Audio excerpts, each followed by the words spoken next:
اعوذ بالله من الشیطان الرجیم بسم الله الرحمن الرحیم. السلام علیکم ګرانو قدرمنو کتونکو، زه یم ستاسو د خوږ زړه ملګری هدایت الرحمن یوسفزی. ګرانو قدرمنو کتونکو M611 کلاس دی. ګرانو قدرمنو کتونکو M611 کې نور به مخ په وړاندې بوځو، نو راځئ زما سره اوسئ.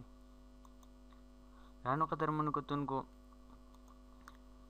M611 کې دی پای کې مونږ فارموله مینیو شروع کړو. فارموله مینیو چې رارسولې وه مونږ د مور فنکشن پورې مونږ رارسولې وه. دا چې زما سره ټوټل فارمولې دي ګرانو قدرمنو کتونکو، په راتلونکو کلاسز کې به یې په تفصیل سره وایو. اوس په کې مونږ مخ په وړاندې لاړ شو. دلته زما سره اپشن راځي ډیفاین نیم راځي. دلته سیل کم اکټیو سیل چې دی مونږ سلیکټ کړی، فرض د هغې نیم دلته مونږ له سره کړی F7 نه کړی. فرض که هغې له تاسو دا نیم بدلول غواړئ، دلته په ډیفاین نیم باندې کلیک کوئ. دلته فرض که زه XYZ دی له نیم ورکړمه، د دې سیل زما سره نیم څه شو؟ XYZ شو. د بل سیل هم نیم ورکړم، فرض که ABC ورله زه ورکړمه. د دې سیل زما سره XYZ نیم شو او د دې سیل زما سره ABCD شو. دې ځای نه تاسو کتلی شئ په نیم منیجر کې زما سره ABC او XYZ دا چې دي دا دوه سیل دي، دې له ما نیم ورکړي. دلته ویلیو زما سره راځي. نو فرض که تاسو دلته دې کې ویلیو انټر کړي، دلته به زما سره څه راځي؟ دې ویلیو به راځي. دې ځای دا سیل تاسو ایډیټ کولی هم شئ، دلته ډیلیټ کولی هم شئ. فرض که دا دوه سیل زه دلته جمع کومه،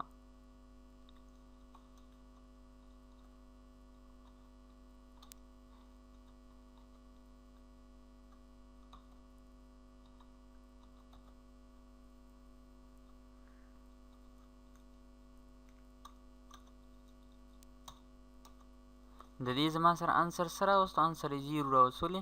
دلته په دې کې څه ویلیو هېڅ ویلیو هم نشته. فرض که زه دې له ویلیو ورکول غواړم،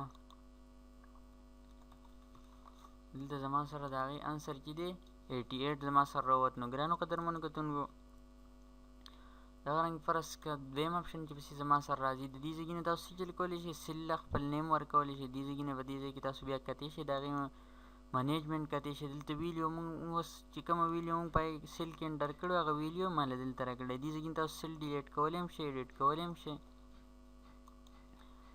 بل اپشن چې پکې راځي زما سره یوز فارموله. دغه سیل چې دي فرض که تاسو کوم سیل هغسې فرض که ABCD ما هغسې د XYZ دا تاسو فارموله کې یوز کول غواړئ، نو دې ځای کې تاسو په دې باندې څه چل کولی شئ؟ کلیک کولی شئ. فرض که زه د دې سره څه چل کوم چې زه سره یو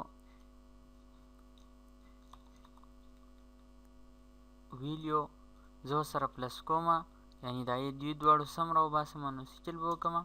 انټر مې ووهو، نو زما سره څه چلی شو؟ زما سره هغه انسر راووت. نو داسې تاسو سیل تاسو څه چل کولی شئ؟ په فارموله کې تاسو دغه کولی شئ. زما سره دلته بل پسې راځي زما سره ټریس پریزیډنټ راځي، زما سره پریسیډنټ راځي زما سره. نو ګرانو قدرمنو کتونکو د دې لپاره زما سره د ویلیو ضرورت دی.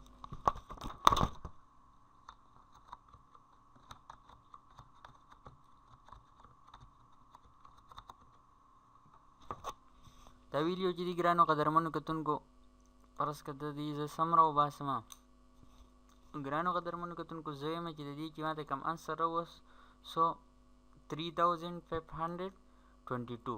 ځکه چې فرض که د دې د چا سره تعلق دی دا ماته ظاهر کړو. دې ځای نه په تاسو په دې ټریس پریسیډنټ باندې کلیک کولی شئ، دا به تاسو ته وښیي. نو د دې هغه تعلق ماته وښو چې د دې ویلیو سره د دې تعلق دی، یعنې چې دا د دې انسر دی. فرض که زه دا سیل چې دی دا زه په بل ځای کې پیسټ کول غواړم،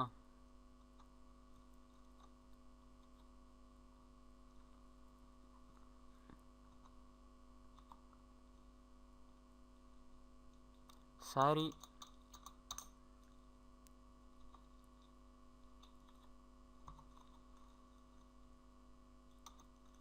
زما سره فرض که زه یم چې د دې د چا سره تعلق دی، نو ټریس نو د دې چې دی زما سره هغه سیل دغه تعلق ما دلته ظاهر کولی چې د دې ویلیو ما دلته راوړی وه. فرض که تاسو دا ایرو ختمول غواړئ، دا ایرو دا کم چې ماته دا دغه ظاهر کړلی، نو دې ځای نه تاسو ختمولی شئ. ریمو ایرو ټوټل ایرو تاسو ختمول غواړئ، ریمو پریسیډنټ ایرو تاسو د دې ځای نه تاسو دا ختمولی شئ. زه چې په ریمو باندې کلیک کړم نو هغه ټوټل زما سره څه چلی شو؟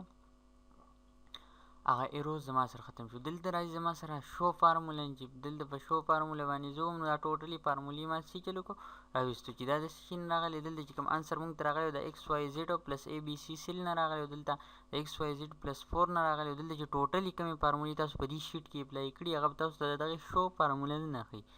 ایرر چیکینګ فرض که تاسو نه پکې څه غلطي راغلي نو هغه د دې ایرر چیکینګ نه کېږي. ګرانو قدرمنو کتونکو ټریس ایرر ایوالویټ فارموله فرض که تاسو دلته فارموله دغه کړي نو هغه د دې ځای نه ایوالویټ کېږي. نو ګرانو قدرمنو کتونکو د دې سره زموږ چې دا فارموله مینیو اختتام ته رسي. موږ به بله مینیو شروع کړو په راتلونکو کلاسز کې انشاءالله. د ایم ایس ایکسل کې چې کومې فارمولې استعمالیږي کومې فارمولې مخې ته راځي انشاءالله هغه په تفصیل سره وایو.